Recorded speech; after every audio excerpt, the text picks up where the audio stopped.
All right, the year 2014 has barely begun and already the state is out to compromise our private and personal data. And this time, the worry is not just about our own government data mining our information.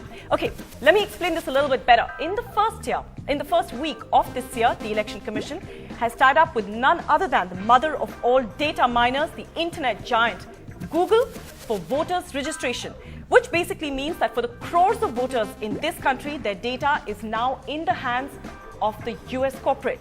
And we've all seen the role Google has played in the wake of Snowden allegations that users' data has simply been handed over to the US government as and when it was demanded of them, which is why this is a reason to be outraged. Why? And we discuss and we tell you why on the social network today. Taking Liberty, Election Commission ties up with Google. You can tweet us your questions live on our Twitter handle at TSN on NDTV. But let me first bring up that Election Commission website to try and show you. That's the Election Commission website. Now, on the right hand of your screens, you look at that tab which says Enroll Now. If you click on that to actually put in all your data, it asks you on the left side. It asks you for your mobile number, and it also asks you for your email ID. Now, both of these things are very, very crucial also because without them, you actually cannot enroll on the Election Commission website. So these are mandatory fields that you do have to fill up. And of course, your personal mobile number, your personal email ID, well, it's not really rocket science. But to talk to us a little bit more about why this is a reason for outrage, we're joined in the studio by Prabir Porkayastha. He is a surveillance expert. And we're also joined from Chandigarh by Arjun Sharan, who's a lawyer and activist. We're joined from Chennai by T.S. Krishnamurthy, who's a former election commissioner. And we're also joined from the United States by Neville Roy Singham, who is a founder of ThoughtWorks. And he will talk to us a little bit more about Google's a very mistrustful report card in the past. Okay, I want to start with you, Prabir. You know, for a lot of the users, as the world goes more and more digital, we all go more and more digital. Many are asking, what's the big deal? What is the big deal?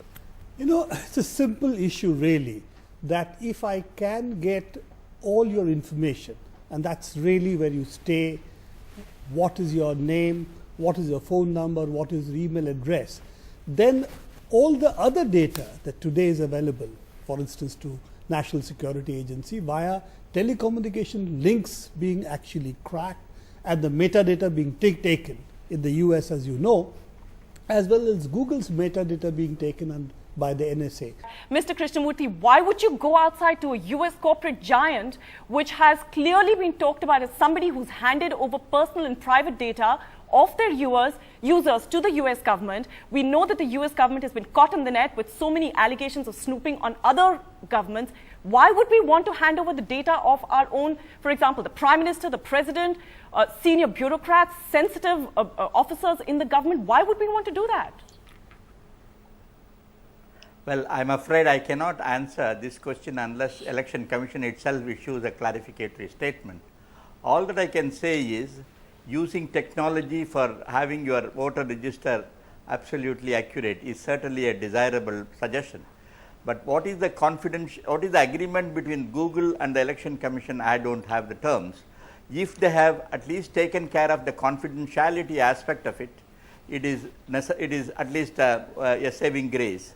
But I am sure that the Election Commission must have applied their mind as to the desirability of going to a foreign company for ensuring the online registration. Although I still believe that Indian companies could have done this job, but there must be some valid reasons with them. We may have to examine these reasons, but all the same, these information are very important, crucial, private, sensitive information about individuals. Even within the Indian context, Indian companies can misuse this provision for various other purposes. So we have to be extraordinarily careful in drafting the terms of agreement between the company and the Election Commission to ensure that the confidentiality is maintained and the arbitration, if there is a misuse of it, what is the course of action? Is it going to be taken outside India or is it going to be proceeded in India? These are issues which should have been considered, and I sincerely hope that the Election Commission should have considered these aspects and taken action accordingly. So you're saying that the Election Commission needs to answer many of the very, very uncomfortable questions that this tie-up has in fact raised. Arjun, the Election Commission has clearly taken a liberty in some sense of actually going ahead and tying up with Google for sharing our data. In terms of legal, in terms in any of case, they legalese, must clarify this position. Arjun, in terms of Agree. legalese, if tomorrow the US government or Google hands over our data to the US government, or if this data is in fact misused, what can I do as a citizen? Frankly, Absolutely. as In a fact, that citizen, is there's why very the little terms you of- can do, because there is no comprehensive, as been said earlier on this show, there is no comprehensive privacy law in this country. Even though there is a fundamental right to privacy given by the Constitution, talked about by the Supreme Court again and again. It is very important to bring in another issue. When Google ties up with the Election Commission, it asks the Election Commission to sign a non-disclosure agreement that its own secrets would not be disclosed, etc.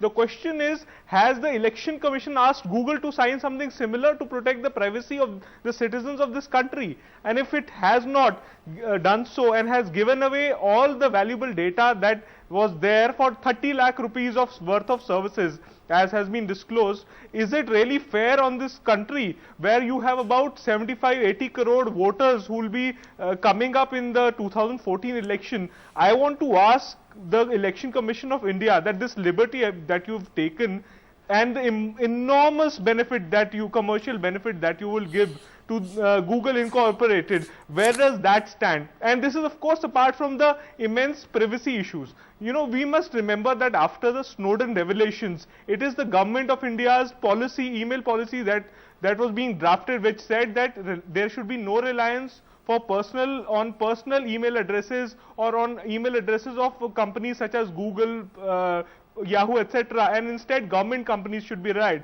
My question is, why was the NIC, that is the National Informatics Center, or the CDAC, both of which have created search algorithms earlier which power most Indian government websites, why were they not taken into this task? Apart from Indian companies, we have competent governmental companies which could have done this task very well, or could have at least supervised this task. All right.